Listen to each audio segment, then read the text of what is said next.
Hi.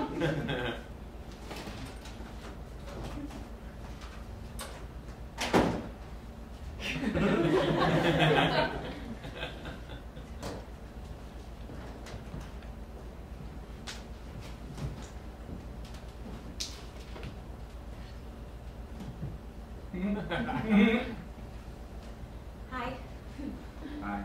I'm Traci Weintraub. I'm 5'6", brown hair, brown eyes. I weigh 100 and some pounds. Measurements, NA, not a veil. Voice training, 11 years. Dance training, 0 years. Special skill sets, I would say ice skating. I love ice skating. And I love Broadway. That's a special skill set, right? I've always wanted to be on Broadway. But there are many reasons why I'm not on Broadway. For instance, I'm not a good dancer. My legs don't look good in a leotard or those sequined shorts that they wear on Broadway. And I have terrible stage fright. I tend to pee when I get nervous.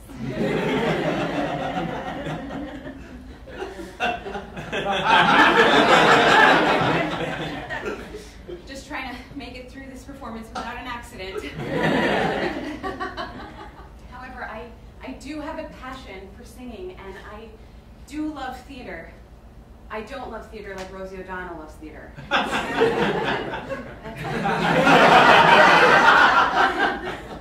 a bit much.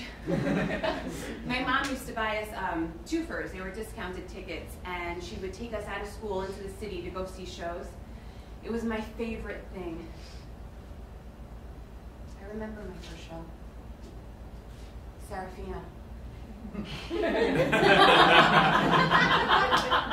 I remember all these African schoolgirls on stage being brutally whipped. As the audience looked on in horror, I thought to myself, God damn it, why am I not up there?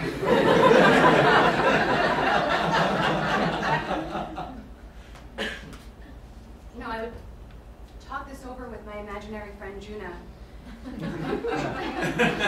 She resembled the stork bird from Dumbo. And I would say to her, Juna, it's either Broadway or gospel choir. I am not settling for anything less. We would have these daily discussions in the bathroom. Why, you ask? It was the only place I was allowed to sing. I literally had to beg my mom for singing lessons. I'd be like, Mommy, I really want to sing. I want to be on Broadway. And as she ate her peanut butter directly from the jar, something she denies that she does, she would say, really, Traci? Is that really what you want to do? Honey, I hear you in the bathroom.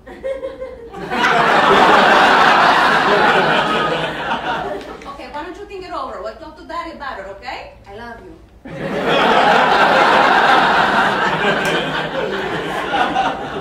And although apprehensive, my mother actually jump-started my journey to Broadway, and she got me singing lessons, and I had my first show when I was 9 years old, and I got to sing the song Tomorrow. And I got to wear blue eyeshadow and red lipstick. Oh my God, and my grandmother, my biggest fan to date, showed up with a tape recorder under her Sergio Tacchini. You guys know what those are, right? It was like fluorescent tracksuits, they were neon, they were very good. And her tape recorder wasn't one like news reporters used, it was like a full-on boombox.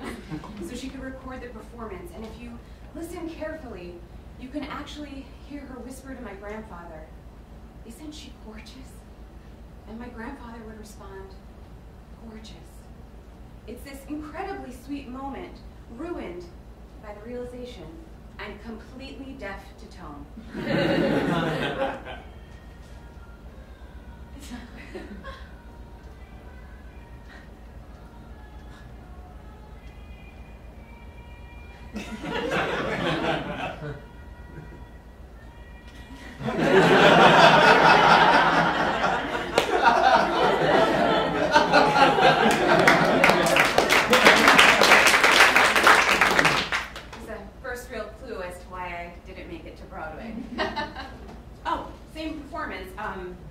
introduced me to stage parenting.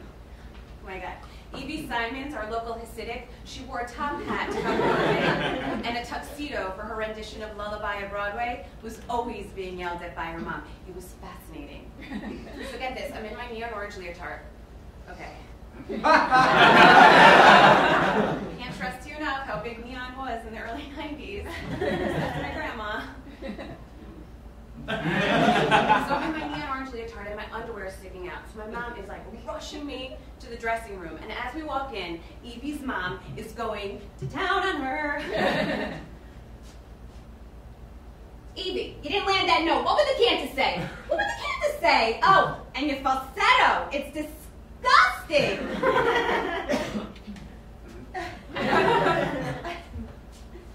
You know that little Mexican girl with her blue eyeshadow and red lipstick and Kangol? Well, she could land a note. At least a note. I'm sorry. I'm sorry. All right, you're not coming to Shabbos on Friday. We're going to light the candles. You're going to stay in your room. No challah for you. The nerve on you. Oy vey. I'm not Mexican.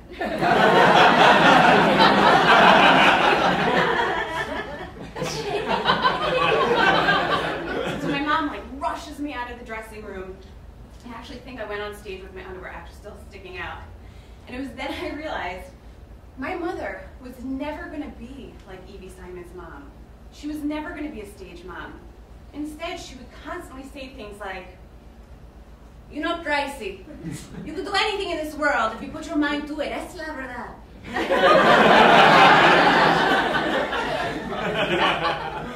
Thanks, Mom. 9 years of softball didn't win me a Tony.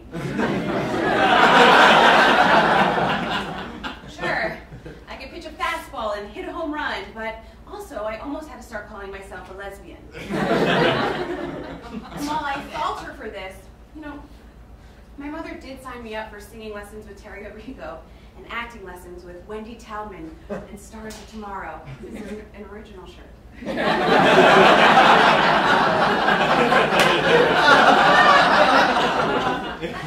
Wendy had us lifting imaginary boxes, something I would love to forget. If only you knew how to lift an imaginary box, maybe you'd be cast as something other than male characters.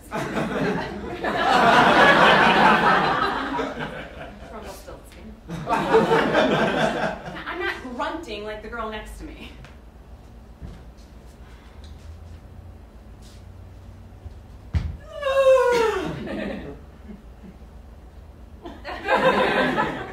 She looks like a fucking idiot.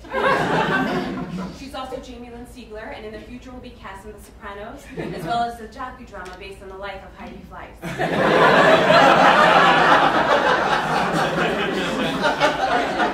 And I know what you guys are thinking. You had an imaginary stork bird for a friend.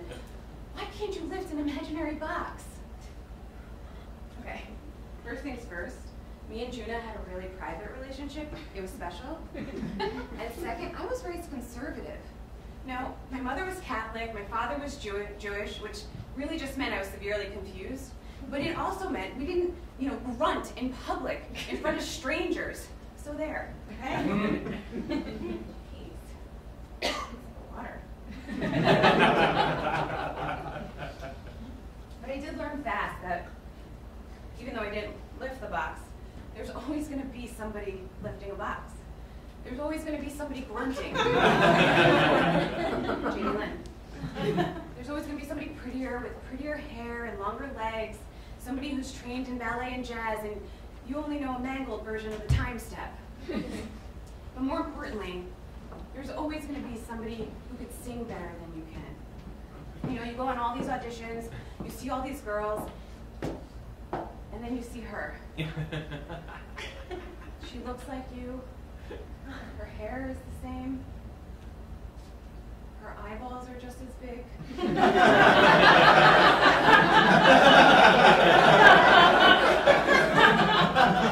But her voice makes you want to, wow, you have a really good voice. Can I punch you in the face? My first experience with this was when I was waiting outside Terry Arrigo's dungeon for my voice lesson. She She was vocalizing the cast of Les Mis. The cast of Les Mis. They sang every song from the show, and I was mesmerized. I mean, I'm 13, and I'm hearing I Dreamed a Dream for the first time.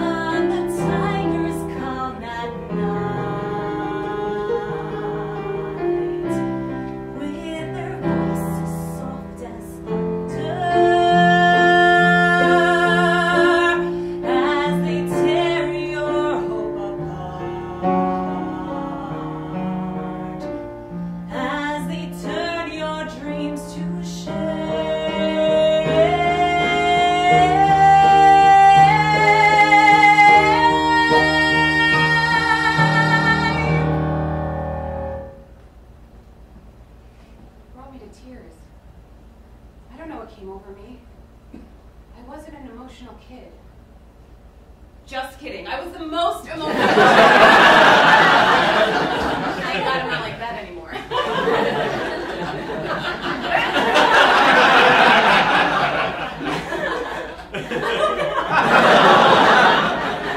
Beautiful. And I told myself, one day I'm going to sing that song and I'm going to make somebody cry. Sure, it's not the best goal to have or the nicest, but you got to have something to reach for. Got to have goals.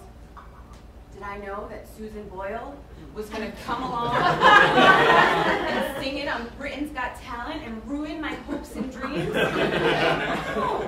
But at the time, it was my goal. So get this. Little Cosette is walking out of Terry's dungeon. And she smirks at me. Okay, I get picked on enough at school to know that those penny loafers are so 1988. Yeah, you have a really good voice. You don't know how to dress, loser. I walked past that bitch. Well, she walked past me, but I walked past that bitch. And I head into Terry's dungeon, and I'm thinking she's going to give me something good. She's going to give me something like On My Own. God knows I could sing it better than Katie Holmes' rendition on Dawson's Creek. Or maybe she'll give me sheet music too. I don't know, me and my gal. Godspell. Starlight Express. No, that's not what happened. Next thing I know, I'm singing, baby, baby.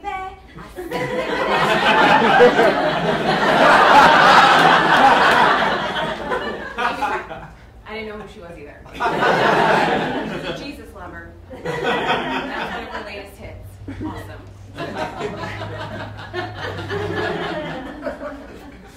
So, I'm 14. And I'm finally singing songs from like South Pacific and Anything Goes, and I get my first audition with a manager. And Wendy tells me that I need to wear something slutty. So I tell my mom. What does she want me to do? She wants me to show off your mosquito bites? Ay, Dios mío, Tracy, no me jodas, chica, dame paciencia. My mom actually goes out and she buys me like the cutest, tightest, whitest little dress. I mean, it even shows off my ass, which is fit for a Cuban quince. I show it to Wendy. She says it's not tight enough. I tell my mom.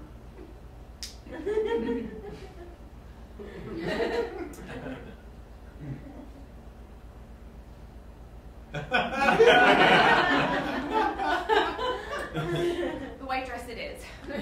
So I go in a room with these two men and I do a monologue.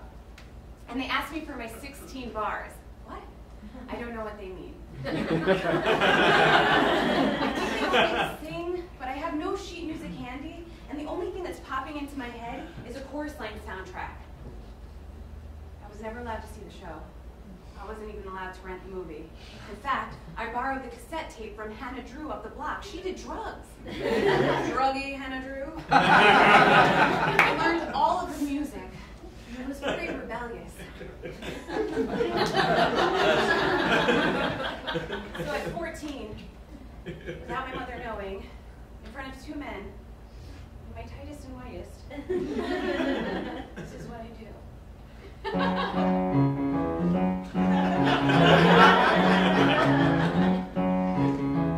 Damn.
audition, but most likely there are 10 other kids auditioning for the same manager, and it's most likely kids you know. Like Lauren's stupid Fruchter, with her blonde hair and her 13 years of dance technique. Most likely at every one of my auditions. Horrible voice, amazing pirouettes. And then you see her from afar. Little fucking Cosette. With her big fucking eyeballs. They line us up like in a chorus line.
Maybe next time, kid. I get sent home. My mom takes me for rice and beans.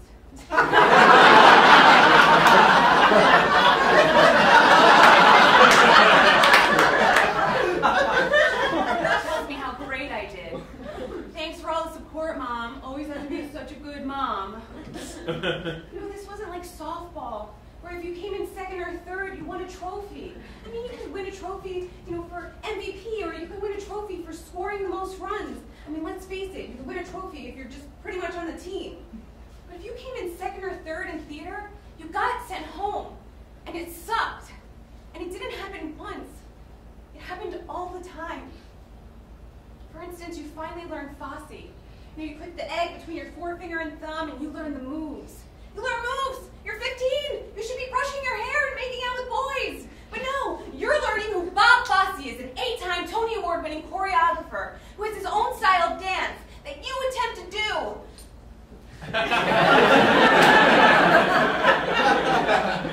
In a leotard.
And then it hits you like a ton of bricks. What would Patti LuPone do? I love Patti LuPone. I mean, it's the most brilliant thing you could think of. I mean, she's the epitome of Broadway. I know everybody loves Elaine Paige, but I love Patti LuPone. You guys probably know her from her hit television series Life Goes On. Whereas I know her as Evita from Evita. Oh my God, I love her. She's so cool. She might as well be smoking a cigarette and drinking a gin on stage. She hardly opens her mouth for high notes, and she never does that Broadway stance. You know what I'm talking about. It's that elbows back, my chest is larger than it actually is look. Something has changed within me. Something is not. It's this over-dramatic, I work out my traps, I can't reach my high notes unless I stand this way stance. Food for thought. I don't like lifting imaginary boxes. Pretty sure I'm not going to be squeezing an orange between my elbows to reach my high notes. So I'm thinking Patti LuPone. She would never do something like that. She's too cool. She doesn't give a shit.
Also, not cool.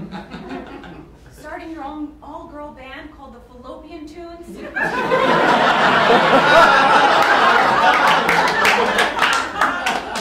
priceless. Having one show because your lead guitarist, druggy Hannah Drew, decided to get back on Special K. Not cool. So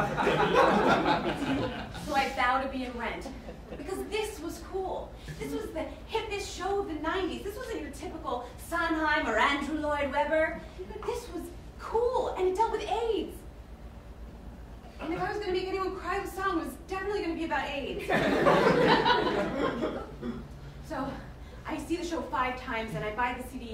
to it over and over and over again. And I'm like, how do I get my voice like Idina Menzel, a.k.a. Maureen, or the witch from Wicked? I mean, she was all the rage. She was awesome, and she graduated from my high school, meaning there was hope for me. First things first, I was going to have to get nasal. And without a doubt, I was going to have to put my elbows back. But if I was living true to the Patti LuPone that I thought that I knew, I was going to have to suck it up and not give a shit. So I cattle call it. Translation, herds of New Yorkers line the streets because they saw an ad in the paper for an open call. You wait in line for like 12 hours. You probably meet a dancer named Tomo who hides his hair in a beanie and tells you your aura is cute. Your aura's cute. You audition 250 people at a time, and somehow you make it to voice auditions. They ask you for your music. I tell them I don't need it. In my head, I got this. I know that CD better than I know almost every word to every Celia Cruz song, and I'm human. That's how we do. So, in my best Idina, I nasal the shit out of this monologue.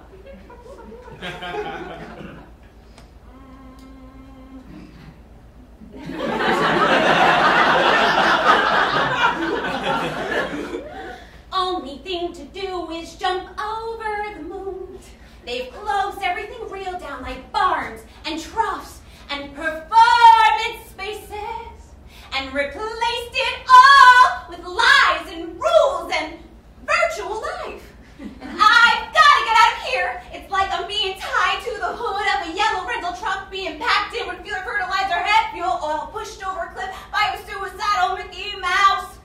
I've got to find a way to jump over the moon. Over the moon. I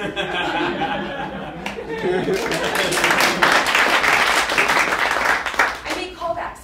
Of course I made callbacks. I practiced that monologue 100 times with my sister and her doorman, who looked like an Armenian version of Billy Joel. I mean, he's the one who said, "Very good, Stacy. Very good." I'm not going to argue with Billy Joel. But I make callbacks to dance. And they tell 50 of us to look at a lamp and pretend it's Santa Fe. They want us to put all of our emotions into a lamp. It's like the box all over again. You know, Tomo's trying his best to teach me the moves. I just don't seem to be getting them. And then I hear, "Number 257, 257, we'd like to see you do this alone."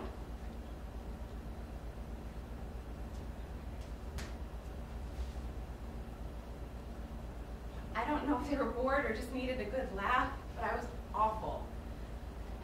So I walk over to the 49 other people and Tomo, who saw me audition alone, and I just cry on his bony shoulder. So much for cute aura. As I packed my things to go, I got to see Tomo dance. And it was the first time I finally understood what it meant to put all of your emotion into a lamp.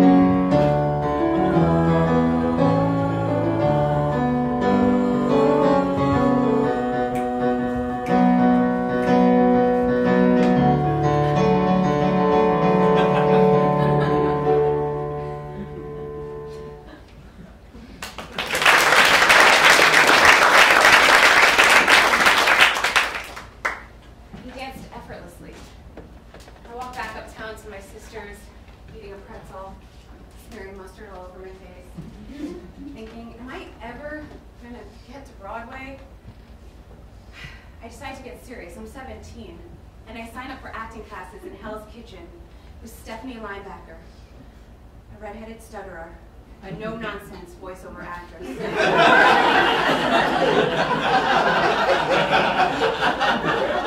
She tells me, "Stop being funny, Traci Weintraub, and get on the emotional train. She then has me cluck like a chicken for 13 minutes. Who am I, Jamie Lynn Siegler?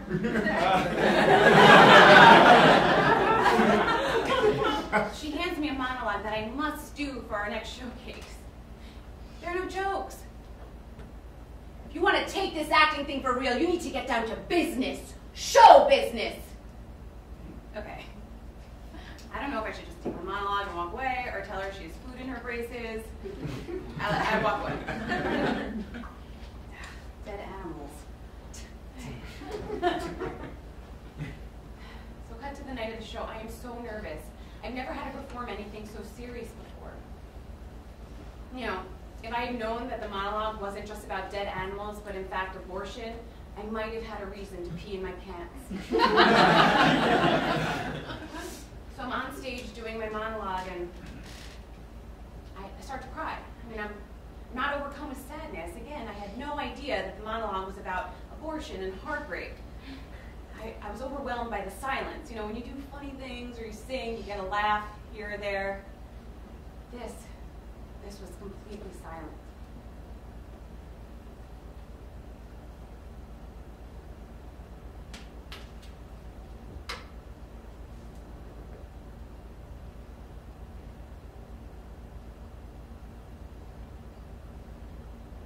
And after the last one, which was a small Persian kitten named Clarence, I wanted nothing more than to be alive and play with some piece of string or something. After that last one, I made my stupid parents promise me that they would never buy me another living thing, because I figured out what was true, and still is true. There is no excuse and no way ever to make up for the millions of innocent and betrayed and squashed up dead. And nobody's parents and nobody's God was ever going to explain that to me and make it okay. Traci! Traci! It's Mommy, are you okay? I'm taking please. I'm okay, Mom. Thanks. I guess like startled from my mom interrupting me. Like I try to exit off stage, but like I fall off stage. And the next thing I know, the introverted dyslexic kid from class, kind of like looks like George Clooney, The Effects of Life, is helping me up. I never spoke to him in class. He always came like with these jeans with holes all over them. I guess you could call him my knight in holy jeans. I think he was asking me if I was okay, but the way I like to imagine it is he was asking for my number. When again I hear, Traci, I think you fell. Are you okay? I can't take it. Please, let me know.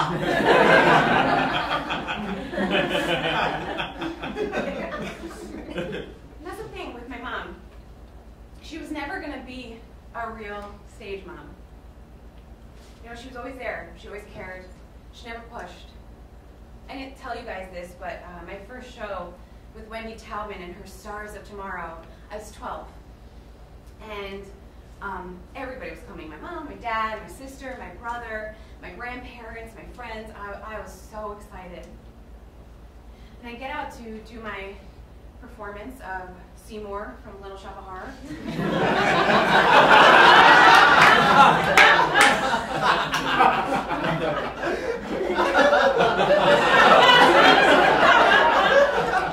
I wasn't lying about the all-male.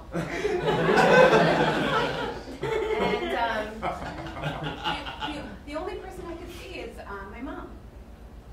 And she smiles at me, so I smiled back, but something didn't seem right. You know, she was the only one there. And as my eyes started to adjust to the darkness and, of course, the spotlight, I could see that she was crying. She was crying the entire time. So when I get to the dressing room, I say to my friend Meryl, I'm like, my mom is crying. And Meryl said, she probably has her period. Women cry when they get their period. I mean, I believe Meryl. She was the only 12-year-old I knew who had a full cycle.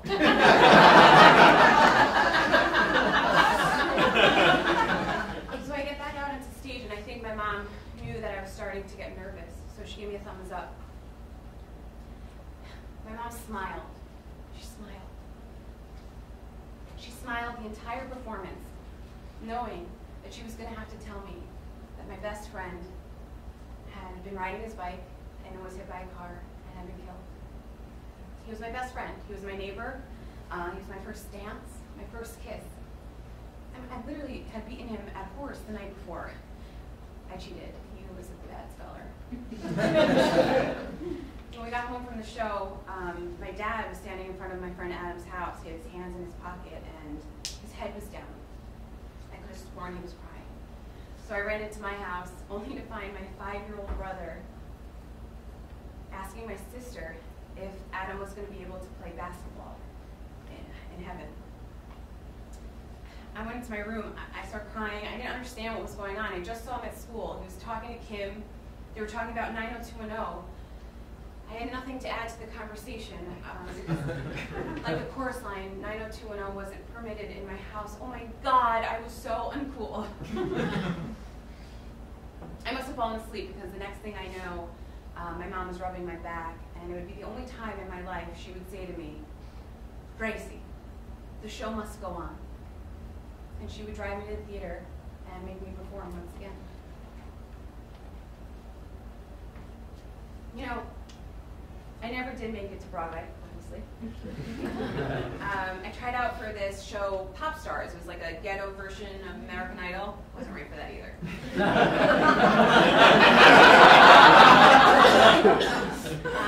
I auditioned for the University of Michigan Musical Theater School, and I got rejected twice.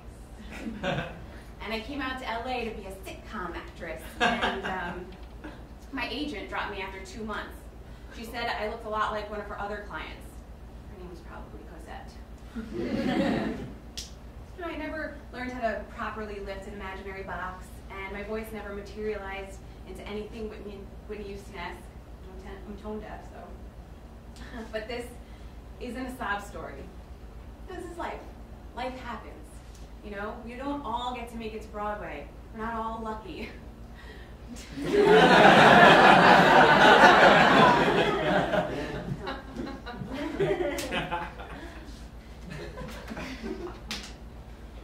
A few months ago, my friend Wally, a good friend of mine, asked me, if I had a month to live, what would I do? And I said, that's a dumb question. What do you mean? He was not like a philosopher. He's like this matter-of-fact guy. You know, we became friends in college. I dated his best friend. We became better friends because we had a mutual fondness of breaking out into song and making fun of girls in fancy black pants and makeup we wore to class. We actually took an anthropology class together. We got straight A's. Well, he got straight A's. I cheated off of him. And he said, for example, he's like, I've had this savings plan since I got out of college. And if I had a month to live, I say, fuck the savings plan, I'm going to spend my money, I'm going to go buy myself an iPad.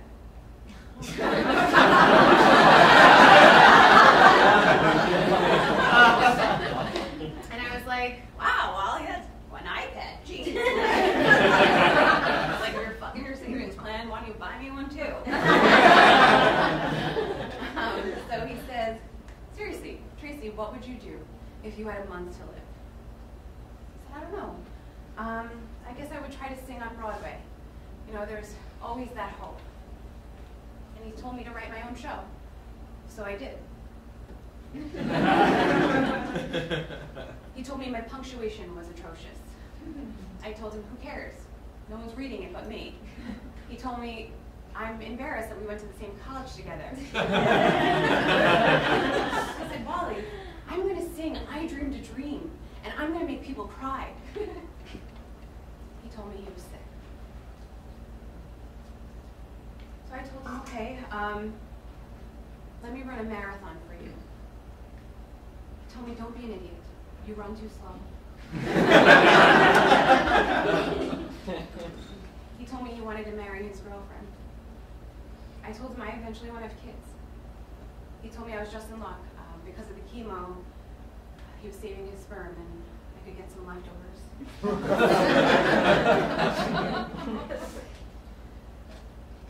I told him I wanted to organize a charity event in his honor. I told him I loved him. I think he already knew. You know, Wally actually did get to marry his girlfriend. And because of him, I did run a marathon, slowly. And because of him, I did organize a charity event. And he never showed up. And because of him,